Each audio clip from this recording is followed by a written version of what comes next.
ओम शांति। 28 मई 2024 बाबा के महावाक्य। मीठे बच्चे, बाप है सर्व संबंधों के प्यार की स्क्रीन। एक मीठे माशूक को याद करो तो बुद्धि सब तरफ से हट जाएगी।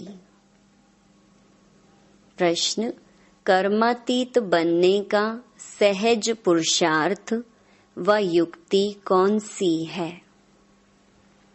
उत्तर: भाई भाई की दृष्टि को पक्का करने का पुरुषार्थ करो। बुद्धि से एक बाप के सिवाय और सब कुछ भूल जाए। कोई भी देहधारी संबंध याद न आए तब कर्मातीत बनेंगे। अपने को आत्मा भाई भाई समझना यही पुरुषार्थ की मंजिल है। भाई भाई समझने से देह की दृष्टि विकारी ख्यालात खत्म हो जाएंगे। ओम शांति। डबल ओम शांति। डबल कैसे है? यह तो तुम बच्चों की ही बुद्धि में है। बाप भी बच्चों को ही बैठ समझाते हैं। पहले तो बाप का निश्चय होना चाहिए, क्योंकि यह बाप भी है, टीचर भी है, गुरु भी है।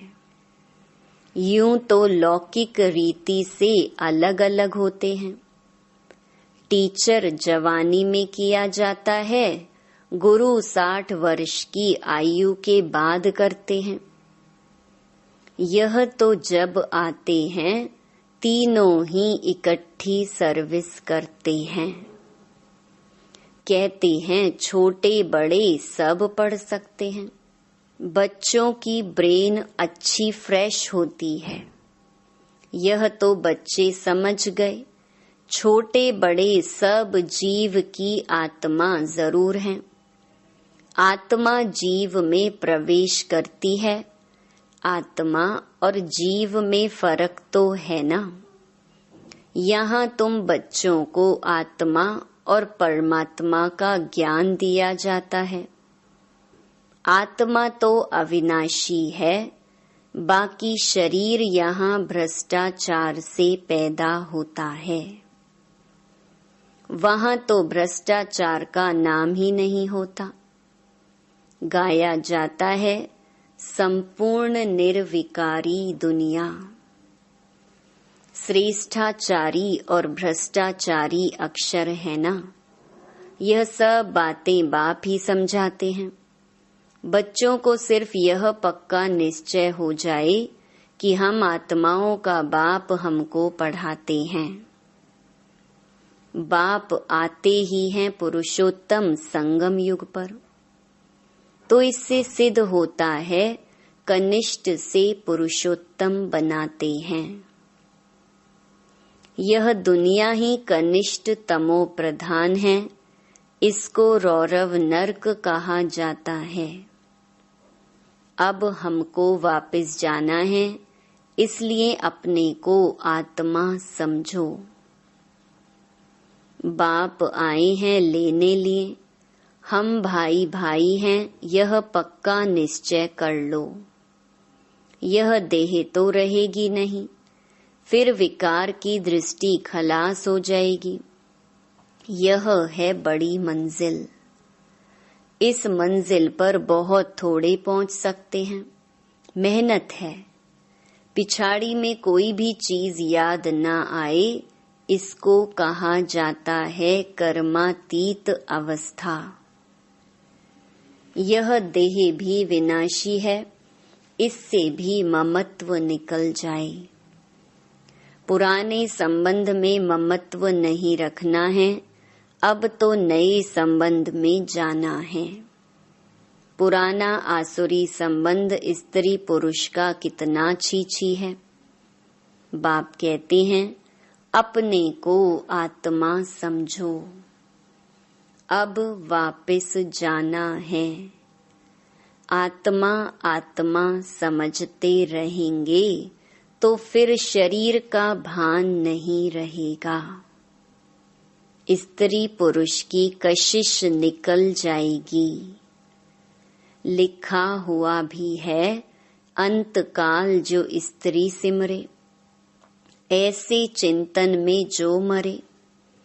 इसलिए कहते हैं अंतकाल गंगा जल मुख में हो, श्री कृष्ण की याद हो। भक्ति मार्ग में तो श्री कृष्ण की याद रहती है। श्री कृष्ण भगवानुवाच कह देते हैं।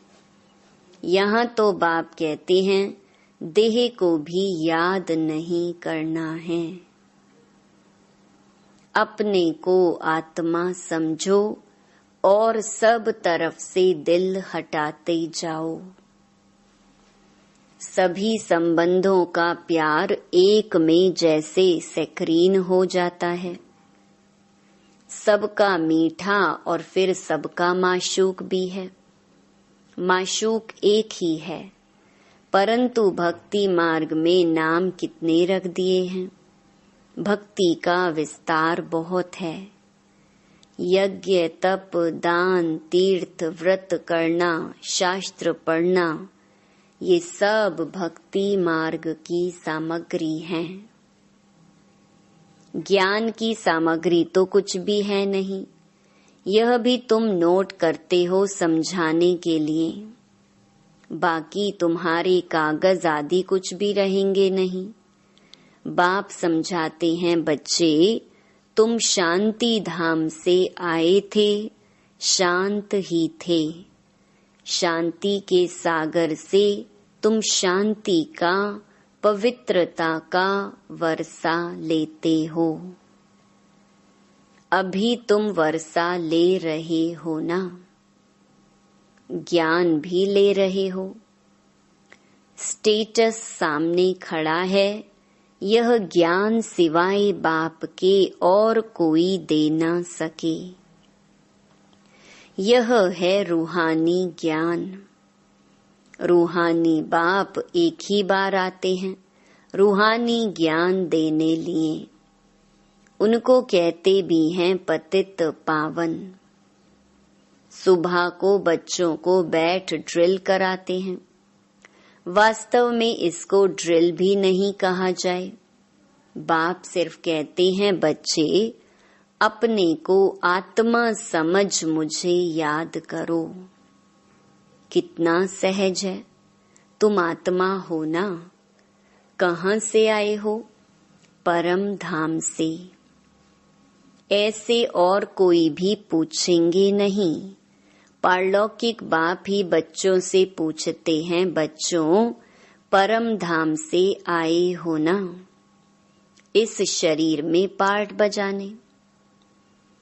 पार्ट बजाते बजाते अब नाटक पूरा हुआ। आत्मा पतित बनी तो शरीर भी पतित बना है। सोने में ही अलॉय पड़ती है, फिर उनको गलाया जाता है। वह सन्यासी लोग ऐसे अर्थ कभी नहीं समझाएंगे। वो तो ईश्वर को जानते ही नहीं। बाप से योग रखो यह मानते ही नहीं। बाप जो सिखलाते हैं वह और कोई सिखला न सके। इसमें तो प्रैक्टिकल में मेहनत करनी होती है। बाप तो कितना सहज करके समझाते हैं। गाते भी हैं, पतित पावन है, सर्वशक्तिमान है, उसे ही श्री श्री कहा जाता है। और श्री कहा जाता है देवताओं को। उनको शोभता है। उन्हों की आत्मा और शरीर दोनों पवित्र हैं। आत्मा को तो कोई निर्लेप कह न सके। आत्मा ही 84 जन्म लेती है, परंतु मनुष्य ना जानने के कारण अनराइचियस बन पड़े हैं।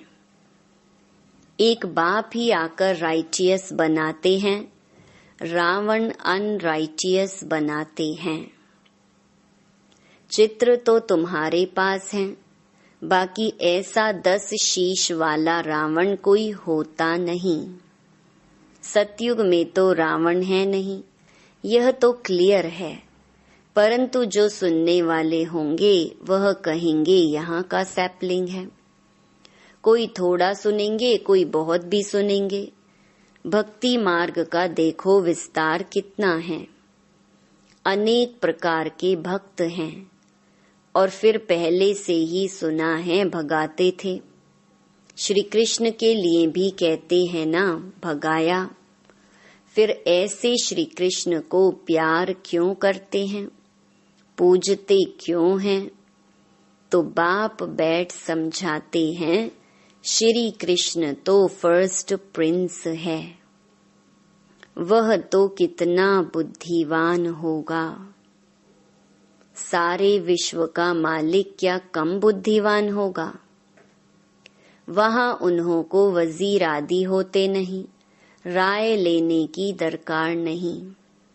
राय लेकर तो संपूर्ण बना है, फिर राय क्या लेंगे? तुमको आधा कल्प कोई की राय नहीं लेनी होती है। स्वर्ग और नर्क का नाम भी सुना है, यह तो स्वर्ग हो ना सके। पत्थर बुद्धि हैं जो समझते हैं यहाँ हमको धन है, महल आदि सब हैं, यही स्वर्ग है। परंतु तुम जानते हो स्वर्ग तो है नई दुनिया। स्वर्ग में तो सब सदगति में होते हैं, स्वर्ग नर्क इकट्ठा थोड़े ही होगा। स्वर्ग किसको कहा जाता है, उसकी आयु कितनी है, यह सब बाप ने तुम्हें समझाया है। दुनिया तो एक ही है, नई को सतयुग, पुरानी को कलयुग कहा जाता है। अब भक्ति मार्ग खलास होना है, भक्ति के बाद चाहिए ज्ञान। सभी जीवात्माएं पाठ बजाते बजाते पतित बनी हैं, यह भी बाप ने समझाया है। तुम सुख जास्ती पाते हो, 3/4 है सुख, बाकी 1/4 है दुख। इसमें भी जब तमो प्रधान हो जाते हैं तब दुख जास्ती होता है। आधा आधा हो तो मजा ही कैसे हो? मजा तब है जबकि स्वर्ग में दुख का नाम निशान नहीं रहता। तब तो स्वर्ग को सब याद करते हैं। नई दुनिया और पुरानी दुनिया का यह बेहद का खेल है, जिसको कोई जान नहीं सकता। बाप भारतवासियों को ही समझाते हैं, बाकी जो सब हैं वह आधा कल्प में ही आते हैं। आधा कल्प में हो सिर्फ तुम सूर्यवंशी, चंद्रवंशी। तुम पवित्र रहते हो इसलिए तुम्हारी आयु बड़ी रहती है और दुनिया भी नई है। वहां एवरीथिंग न्यू है, अनाज, पानी, धरनी आदि सब नया। आगे चलकर तुम बच्चों को सब साक्षात्कार कराते रहेंगे कि ऐसे ऐसे होगा। शुरू में भी हुए, फिर पिछाड़ी में भी होने चाहिए। नजदीक आएंगे तो खुशी होती रहेगी। मनुष्य बाहर देश से अपने देश में आते हैं तो खुशी होती है ना। कोई बाहर में कहाँ मरते हैं तो उनको एरोप्लेन से भी अपने देश में ले आते हैं। सबसे फर्स्ट क्लास पवित्र ते पवित्र धरणी भारत है। भारत की महिमा को तुम बच्चों के सिवाय और कोई जानते ही नहीं। वंडर ऑफ द वर्ल्ड है ना, उसका नाम है स्वर्ग। वह जो वंडर्स दिखाते हैं वह हैं सब नर्क के। कहाँ नर्क के वंडर्स, कहाँ स्वर्ग के। रात दिन का फर्क है। नर्क के वंडर्स भी बहुत मनुष्य देखने जाते हैं। कितने ढेर मंदिर हैं, वहां तो मंदिर होते नहीं, नेचुरल ब्यूटी रहती है। मनुष्य बहुत थोड़े होते हैं, सुगंध आदि की भी दरकार नहीं रहती है। हरेक को अपना अपना फर्स्ट क्लास बगीचा रहता है, फर्स्ट क्लास फूल होते हैं। वहाँ की तो हवा भी फर्स्ट क्लास होगी, गर्मी आदि कभी तंग नहीं करेगी, सदैव बाहरी मौसम रहेगा। अगरबत्ती की भी दरकार नहीं। स्वर्ग का तो नाम सुनते ही मुख पानी होता है। तुम कहेंगे ऐसे स्वर्ग में तो झट पहुँचे, क्योंकि तुम स्वर्ग को जानते हो, परंतु फिर दिल कहती है अभी तो हम बेहद के बाप के साथ हैं। बाप पढ़ाते हैं ऐसा चांस फिर थोड़े ही मिलेगा। यहाँ मनुष्य मनुष्य को पढ़ाते हैं, वहाँ देवताएं देवताओं को पढ़ाएंगे। यहाँ तो बाप पढ़ाते हैं, रात दिन का फर्क है। कितनी खुशी होनी चाहिए। 84 जन्म भी तुमने लिए हैं। तुम ही वर्ल्ड की हिस्ट्री ज्योग्राफी को जानते हो कि हमने तो अनेक बार यह राज्य लिया, फिर रावण राज्य में आई। अब बाप कहते हैं तुम एक जन्म पवित्र बनो तो 21 जन्म तुम पावन बन जाएंगे। क्यों नहीं बनेंगे? परंतु माया ऐसी है, भाई बहन की भी दाल नहीं गलती, कच्चे रह जाते हैं। दाल गले तब जब अपने को आत्मा समझ भाई भाई समझो, देह का भान निकल जाए। यह है मेहनत। सहज भी बहुत है। कोई को कहेंगे बहुत डिफिकल्ट है तो उनकी दिल हट जाएगी, इसलिए इसका नाम ही है सहज याद। ज्ञान भी सहज है। 84 के चक्कर को जानना है, पहले पहले बाप का परिचय देना है। बाप की याद से ही आत्मा की जंक उड़ जाएगी और पवित्र दुनिया का वर्षा पाएंगे। पहले बाप को याद करो। भारत का प्राचीन योग ही कहते हैं, जिससे भारत को विश्व की बादशाही मिलती है। प्राचीन कितने वर्ष हुए? तो लाखों वर्ष कहते। तुम जानते हो 5000 वर्ष की बात है। वही राजयोग फिर से बाप सिखला रहे हैं, इसमें मूंझने की दरकार ही नहीं।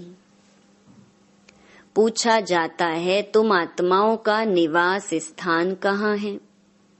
तो कहेंगे हमारा निवास स्थान भ्रकुटी है। तो आत्मा को ही देखना पड़े। यह ज्ञान तुमको अभी मिलता है, फिर वहाँ ज्ञान की दरकार नहीं रहेगी। मुक्ति जीवन मुक्ति को पा लिया, खलास। मुक्ति वाले भी अपने समय पर जीवन मुक्ति में आकर सुख पाएंगे। सब जीवन मुक्ति में आते हैं वाया मुक्ति। यहाँ से जाएंगे शांति धाम और कोई दुनिया है नहीं। ड्रामा अनुसार सबको वापस जाना ही है। विनाश की तैयारियां हो रही हैं। इतना खर्चा कर बॉम्ब्स बनाते हैं, सो रखने के लिए थोड़े ही बनाते हैं। बारूद है ही विनाश के लिए।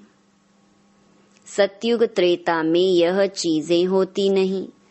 अब 84 जन्म पूरे हुए, हम यह शरीर छोड़ घर जाएंगे। दीपमाला पर सब नए नए अच्छे अच्छे कपड़े पहनते हैं ना। तुम आत्मा भी नई बनती हो। यह है बेहद की बात। आत्मा पवित्र बनने से शरीर भी फर्स्ट क्लास मिलता है। इस समय आर्टिफिशियल फैशन करते हैं, पाउडर आदि लगाकर खूबसूरत बन जाते हैं। वहाँ तो नेचुरल ब्यूटी होती है। आत्मा एवर ब्यूटीफुल बन जाती है, यह तो तुम समझते हो। स्कूल में सब एक जैसे नहीं होते, तुम भी पुरुषार्थ करते हो हम ऐसा लक्ष्मी नारायण बने। यह है तुम्हारा ईश्वरीय कुल। फिर होता है सूर्यवंशी चंद्रवंशी घराना। तुम ब्राह्मणों में राजाई नहीं है, तुम अभी संगम पर हो, कलयुग में अब राजाई है नहीं। भल कोई राजाई रह भी जाती, नील तो कभी होती नहीं। अब तुम यह बनने लिए पुरुषार्थ कर रहे हो। देखेंगे हम आत्माएं भाई भाई हैं और वह है बाप। बाप कहते हैं एक दो को भाई भाई देखो। तीसरा नेत्र ज्ञान का तो मिला है। तुम आत्मा कहाँ निवास करती हो? आत्मा भाई पूछता है आत्मा कहाँ रहती है? तो कहते हैं यहाँ भ्रकुटी में। यह तो कॉमन बात है, एक बाप के सिवाय कुछ भी याद ना आए। पिछाड़ी में तो शरीर भी ऐसे बाप की याद में छूटे, यह प्रैक्टिस पक्की करनी है। अच्छा, मीठे मीठे सिक्के लधे बच्चों प्रति मात पिता बाप दादा का याद प्यार और गुड मॉर्निंग। रूहानी बाप की रूहानी बच्चों को नमस्ते। धारणा के लिए मुख्य सार। पहला, सतयुग में फर्स्ट क्लास सुंदर शरीर प्राप्त करने के लिए अभी आत्मा को पावन बनाना है, कट उतार देनी है। आर्टिफिशियल फैशन नहीं करना है। दूसरा, एवर पवित्र बनने के लिए प्रैक्टिस करनी है कि एक बाप के सिवाय कुछ भी याद ना आए। यह देह भी भूली हुई हो। भाई भाई की दृष्टि नेचुरल पक्की हो। वरदान, शुभ भावना शुभ कामना के सहयोग से आत्माओं को परिवर्तन करने वाले सफलता संपन्न भव। जब किसी भी कार्य में सर्व ब्राह्मण बच्चे संगठित रूप में अपने मन की शुभ भावनाओं और शुभ कामनाओं का सहयोग देते हैं, तो इस सहयोग से वायुमंडल का किला बन जाता है, जो आत्माओं को परिवर्तन कर लेता है। जैसे 5 उंगलियों के सहयोग से कितना भी बड़ा कार्य सहज हो जाता है, ऐसे हरेक ब्राह्मण बच्चे का सहयोग सेवाओं में सफलता संपन्न बना देता है। सहयोग की रिजल्ट सफलता है। स्लोगन, कदम कदम में पद्मों की कमाई जमा करने वाला ही सबसे बड़ा धनवान है। ओम शांति।